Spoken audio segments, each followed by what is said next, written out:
Come evolve with Gerard. Entering a growth mindset. We stay on the grind, yeah. Just making sure our mindset. Don't wonder it's our time yet, but baby, it's our time yet. We came out that hole and got ready. Come evolve with Gerard.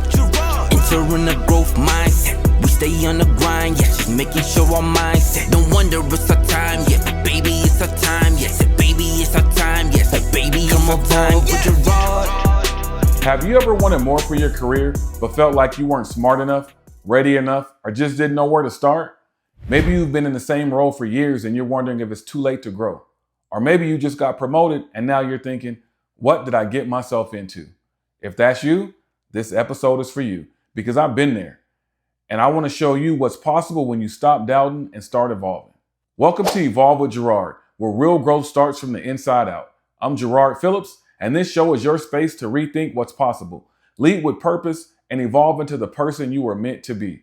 Today, I lead a team of 26 engineers and project managers across Nevada, Arizona, and New Mexico. I'm also a recent summa cum laude graduate from the University of Arizona Global Campus and the author of Journey of a Growth Mindset, which hit #1 on Amazon's new release for 3 weeks. But none of that came easy. In fact, after my first promotion, I almost quit. This podcast isn't about pretending to have it all figured out. It's about sharing the real journey, what it takes to grow, to lead, and to keep evolving. Before my first promotion, everything was well. I enjoyed the job I was doing. I just kind of felt like I could be doing more. I did the same job for 20 years, so obviously I enjoyed what I did, but I just wanted more, right? I felt like I could evolve more. I felt like I could be doing more. But my problem was I wasn't sure how to get there. And what made me want to write my book, Journey of a Growth Mindset, I wrote that book not because I have it all figured out, but I want to share what I learned along the way. What made me want to start doing the podcast is just to help people see how you can evolve, right? You can see how I evolved. You can see things that I've gone through, and hopefully it'll help you. One of my mentors was recognizing my growth. He saw my progress and he recommended that I go back to school. And at the time that I started, I was 43, 44 when I went back to school. I was in leadership. So my bachelor's is in business leadership. So it just made sense. What he recommended, all the stars lined up right and everything lined up perfectly for me to go back to school. So as I jump into the story, like I said, I've been in the same position for 20 years. I was super excited. For my first role was an engineer. I went into engineering. I was just floored. I thought it was the best thing for me, but it was extremely fast paced. The systems were complex. I remember just sitting at my desk. Wow, this is a lot. The ask was a lot. The meetings were more. I had to get familiar with using Teams, and you look at a calendar full of meetings and you have meetings all day, right? So it had me doubting myself, asking, am I smart enough for this? I remember being in a meeting one time and I was Googling acronyms in the meeting, acting like I understood. I'm nodding, shaking my head yes, and I'm just in panic. I felt like I was falling behind. One day, I remember just coming home and telling my wife, I don't think I can do this. I think I made the biggest mistake of my life and I should have stayed where I was at, and I don't think I can do this. I'm overwhelmed and I'm out. I can't do it. And what stood out to me is she said something simple but powerful. You don't have to know it all right now. You just have to keep learning. And that moment stuck with me because growth doesn't feel good at first. It feels like uncomfortable. It feels like failure. But that's not a sign you're not ready. It's a sign you're growing. I can just recall after I got settled into that role, wow, man, look how far you've grown. Look at the rewards you get for being vulnerable, for putting yourself out there, for being willing to learn, right? Sometimes that's the biggest step is the first step.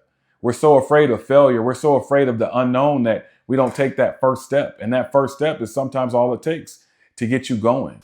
So if you're listening to this and you're feeling overwhelmed, stuck, or unsure how to grow, know this, you're not alone. The challenge isn't that you're not capable. The challenge is believing that you have to be perfect before you start. One of my mentors always says, don't let perfect be the enemy of good. And what she means by that is sometimes we try so hard to be perfect that we don't understand that being good is part of the process. You can be good. You have to get good at something before you can be perfect at something, right? What we would call perfect at something. It's all right to be good at something. When I was in an engineer role, I became good. It took me 1 year to promote from an engineer to a supervisor. But in that 1 year, I became good at being an engineer, willing to learn, willing to be uncomfortable, and willing to evolve. Wow. That right there is just such a powerful statement because for me, it was what really helped change my whole mind. And the reason I wrote my book, as I mentioned earlier, Growth Journey of a Growth Mindset, is you have to change your mindset. We get caught up in our own ways so often where we limit ourselves, right? We tell ourselves what we can't do. You can't do that. Or maybe I'm afraid to do that. Don't be afraid. Be willing to be uncomfortable because that uncomfortableness is where you grow. When I was an engineer, I was uncomfortable with being on meetings. I was uncomfortable joining a call. Now I host my own calls. Now I host calls and I do PowerPoint presentations in front of directors. So you have to be okay with being uncomfortable. You have to be willing to be uncomfortable and do things that are difficult, things that you're just not familiar with. Here's your reflection for this week. What's one area where you've been holding back because you don't feel ready? What really helped me was once I just started putting myself out there. Once I stopped being afraid and I started getting out there. I had a conversation with a person just today about applying for a job. And they mentioned to me that, oh, well, such and such told me I wouldn't be a good fit, so I didn't apply for the job. And I'm like, well, you missed out on a growth opportunity. Because what really happens if you apply for the job and you don't get the job, you still win because you still get the learning experience. You still get to go through the process. You get to see what it's like to be asked the questions, to sit on the other side, and you get the rep. It's about repetition. So you get comfortable being uncomfortable. And that's part of the process too. You have to be uncomfortable. You have to get comfortable with being uncomfortable. You have to put yourself out there so those situations don't feel so odd to you. So you're not so, oh my gosh, what do I do now? You can relax and you can find a place that you can pull back and relate to. We go outside right now and we all shoot 50 free throws. You might make 5. If you're good, you might make 10. But if we go outside and we shoot 50 free throws for 2 months, you'll make more than 5 or you'll make more than 10. It's the reps, right? You have to get the reps. You have to practice. You have to be prepared. You can't let being perfect get in the way because you have to grow to evolve to get better. What helped me wasn't knowing all the answers. It was shifting my mindset. And if I can do it, you can do it. A growth mindset is the belief that your abilities are not fixed. They can be grown and improved with hard work and learning. So once I adapted the growth mindset and I really understood what a growth mindset meant, I understood there was no limitation. So that's what I want people to understand. I'm putting myself out here so you can see that if I can do it, you can do it. And with a growth mindset, there is no limitation because you start looking at what people call failure is just an opportunity to grow. There is no failure. If you do something and you don't hit the mark that you want, you can just use that opportunity to learn, looking for feedback. Also in my book, if you've read the book or even if you haven't, there's things that I do in the book and I talk about setting SMART goals, affirmations, right? Mentorship, relationships. Those things help you grow. They help you evolve. Meditation, just things that you can do that can help you grow and evolve. You know what? When I was a supervisor, something that really helped me and made me feel comfortable. So I was an engineer. Then we fast forward a little bit. I was an engineer for a year, did really good, got promoted to a supervisor. When I was a supervisor, I was given a huge project, right? Very big project. We had a deadline, end of year deadline, fourth quarter. And I used my resources. I didn't go into this meeting. I'm on a meeting with the director. I didn't go into the meeting thinking I had all the answers. I just went into the meeting knowing that I could figure it out. I used my resources. I built relationships. The time that I spent in engineering, I used those relationships to help me meet deadlines, to help me get projects over the finish line. So it's important to understand the relationships that you build with people, right? Someone in a totally different department that you walk by every morning and you say good morning to can be the same person that helps you push a big project to the end. And that's what happened with me. I built relationships and I used those relationships to get this project pushed to the finish line. Feedback is something very big. As you grow, you're going to want to get feedback.